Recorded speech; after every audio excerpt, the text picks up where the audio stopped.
Hello everyone, today I'm going to walk you through how to turn on developer options on Android.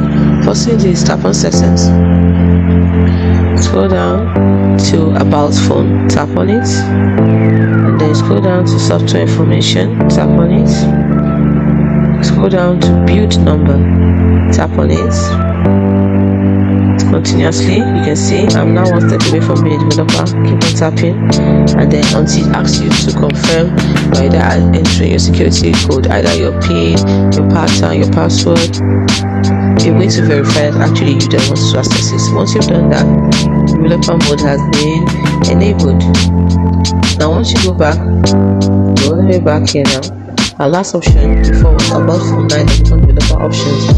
So developer option has been added. Now once it's added, I want to go back. I want visual feedback actually of my touches on the phone. So I'm going to look for show tabs. That is show visual feedback for tabs. So I turn it on. So now you can see showing visual feedback for tabs. You can see it's as simple as that.